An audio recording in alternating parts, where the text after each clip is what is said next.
Modi-Xi bilateral meet in Russia today. Prime Minister Modi will be holding this meet with Xi Jinping for the first time since 2020 Galwan clash. And this will happen on the sidelines of BRICS summit in Russia. Two leaders set to hold this meet for about 40 minutes. The meeting will be underscoring change in India and China relations following a consensus on disengagement at the line of actual control. Modi and Xi shared stage last night while they were at dinner.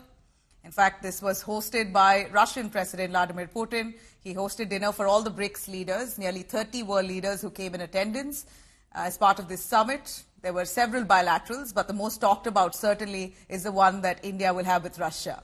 That happened yesterday, and now India and China to happen today.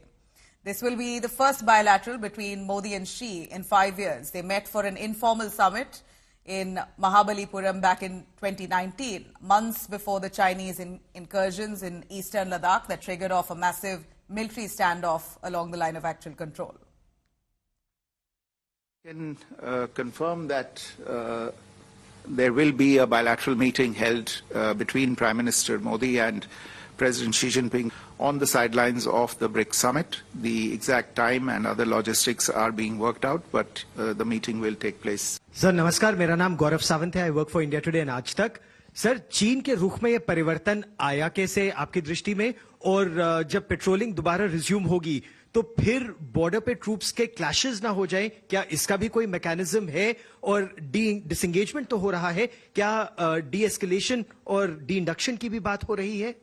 अभी जो arrangements और अभी तक जो समझौता हुआ है उसे पहले हमें ग्राउंड पे इम्प्लीमेंट करना है. ये एनालिसिस की ये कैसे हुआ, इसको मेरे विचार में बाद में देख सकते हैं.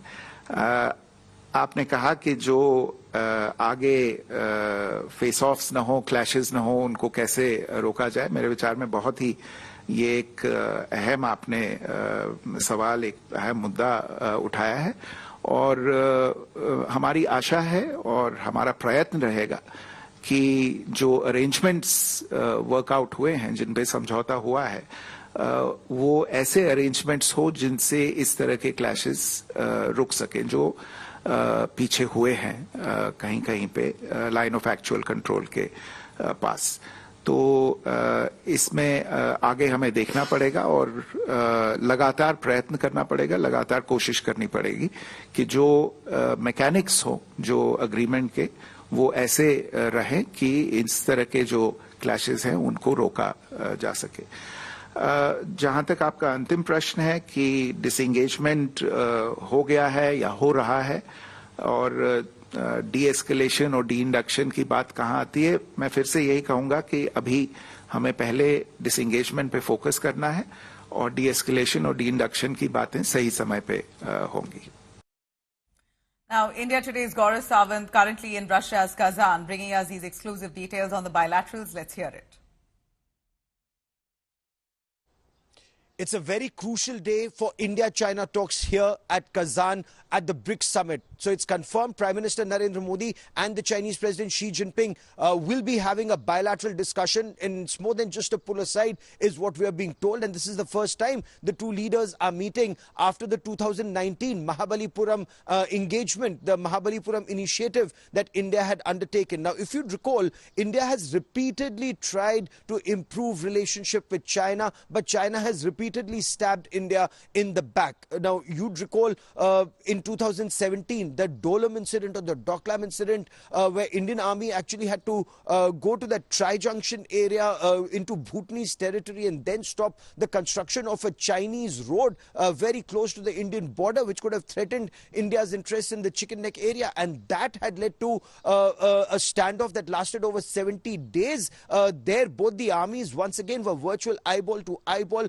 Both countries had moved their artillery and armor. But again, just before a similar BRICS summit, that time in Xiamen, China relented and there was a disengagement and troops moved back on either side. Of course, China has constructed better roads on its side of the territory since then, but India is also much better deployed in that area. Similarly, in 2020, the standoff that took place all along eastern Ladakh. Now, multiple, whether it was an SCO summit that was coming up or a BRICS summit that was coming up, India and China have disengaged at multiple friction points from the north and the south bank of Pangong Tso, which of course happened because of India's quid pro quo operations, where we were dominating the Chinese Moldo garrison and their very strategic G219 highway to Xinjiang. But if I may, the subsequent disengagement now that's being talked about is in the legacy area, as China puts it,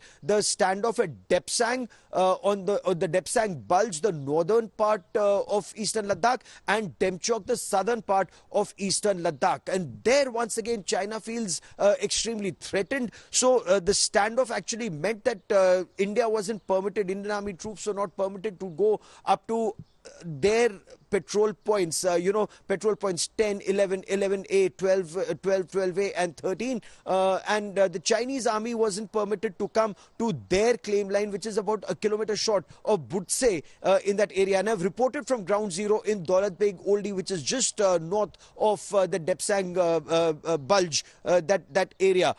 Right now, the decision that's been taken, the agreement is that the Indian army will not be stopped from going up to their patrol point, and the Chinese army will not be stopped from coming up to their claim line, as was the situation pre-2020 standoff between India and China. So it's a very crucial first step, restoration of some sort of semblance of patrolling at the LAC as existed before the standoff. However, this is just the first step.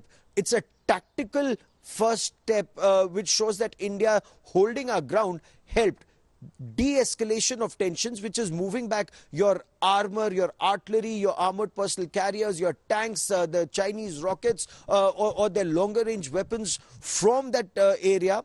And then de-induction. The 50,000 troops that have been amassed on the Indian side, 50,000 plus troops on the Chinese side, they need to move back to their peacetime location. And that's a very tall ask. That's a big ask. That is still some time away. So this meeting in Kazan today will pave the way perhaps for more clarity, one, on how tactical patrolling should not lead to another repeat of a Galwan or a Pangong Tso kind of an incident, that India and China need to ensure there's peace and tranquility at the LAC for relationship to move forward, and perhaps then give higher direction to how the diplomats and military commanders will negotiate at a tactical level and at a strategic level on better confidence building measures between the two armies. So intent of China will become clearer after this meeting. Now, India and China have reached an agreement on resuming patrolling after several rounds of talks. Disengagement will eventually follow, especially the friction points of Depsang Plains and Demchok will see major impact. Patrolling will resume and grazing activities will also be carried out.